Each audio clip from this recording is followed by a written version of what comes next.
अस्सलाम वालेकुम।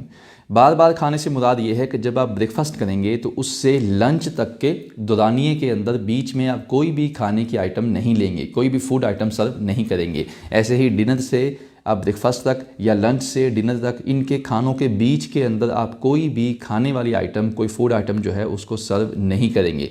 होता यह है कि जब हम एक टाइम का खाना खाते हैं, जैसे ब्रेकफास्ट हमने लिया है, तो उसके 2-3 घंटे के अंदर हमारी रूटीन होती है, हम 1 कप चाय का या 1 गिलास पानी उसमें ऐड अप करते हैं। तो अब पहले वाला जो खाना है वो सही तरीके से अभी हज़म नहीं हुआ होता कि हम उसके अंदर 1 कप चाय या कोई भी स्नैकिंग या कोई फूड आइटम जो है वो ऐड अप कर देते हैं, जिससे वो खाना कभी भी सही तरीके से हज़म नहीं हो पाता। ये तो बिल्कुल ऐसे ही है जैसे एक बर्तन के अंदर अगर हम कोई खाने की आइटम पकने के लिए रख दें, तो जब वो पकने के करीब आए तो हम उसमें कोई एक फूड आइटम और ऐड अप कर दें या थोड़ा सा पानी ऐड अप कर दें, तो ऐसे तो कभी भी वो खाना पक नहीं सकेगा। हम बिल्कुल यही अपने खाने के साथ, अपने मैदे के साथ ऐसे करते हैं कि जब पहला खाना अभी सही तरीके से हज़म नहीं हुआ होता कि हम उसके अंदर कोई और आइटम जो है वो ऐड अप कर देते हैं।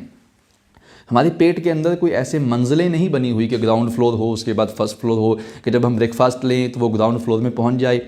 अगर हम उसके बाद जाके कोई चाय का कप या पानी का कप उसमें ऐड अप करें तो वो ग्राउंड फ्लोर की चीज़ों को डिस्टर्ब ना करे बल्कि फर्स्ट फ्लोर में रुक जाए। ऐसा नहीं है। हमारा जो मैदा है ये एक पाउच की शक्ल में है। आप जो भी खाने की आइटम इसके अंदर ऐड अप करेंगे तो ये पहले वाले खाने के साथ जाके मिक्सअप हो जाएगी।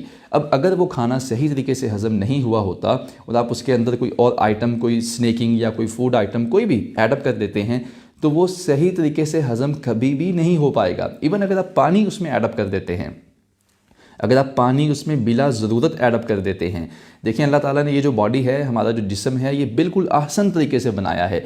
जब इसको पानी की नीड होती है तो प्यास लगती है, इस सिम्टम्स हैं हमें। जब प्यास लगती है दैट्स मीन हमें पानी की नीड है। जब हम बिला ज़रूरत पानी ऐड अप करते हैं तो वो भी मुफीद नहीं है। इसलिए अगर पानी ऐड अप करना भी मुफीद नहीं है तो दीगर चीज़ें ऐड अप करना कैसे मुफीद हो सकता है।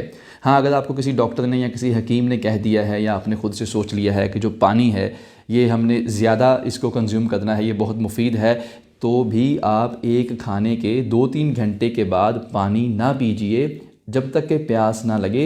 हाँ, अगर आपने पानी ज़्यादा पीना है तो जैसे आपने ब्रेकफास्ट किया है 8 बजे या 9 बजे मिसाल के तौर पर, तो अगर आपका लंच है 1 बजे या 2 बजे, तो उस लंच से आधा घंटा पहले आप पानी पी लें, ताकि जो ब्रेकफास्ट से लंच तक का दौरानिया है इसमें खाना हज़म होने के लिए आपको बिल्कुल एक लंबा और सही जो वक्फ़ा है वो मिल सके।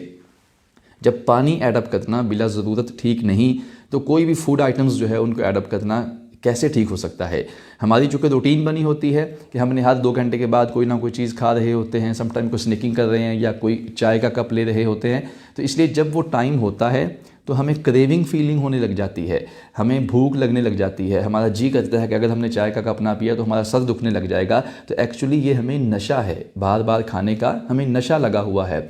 अगर आप इससे निकलना चाहते हैं और बार बार ना खाने का फ़ायदा लेना चाहते हैं तो 5-7 दिन तक आपको बर्दाश्त करना होगा। अगर आप ये कर लेते हैं कि खानों के बीच में, खानों के दौरान आप कोई और फूड आइटम नहीं लेते, तो फिर आप बार बार ना खाने के जो अफादियत है, जो फ़ायदे हैं वो ले सकेंगे। अल्लाह ताला से दुआ है कि हमें बेहतरीन तरीके से बीमारियों से बचने के साथ साथ सेहत अता फ़रमाए। आमीन।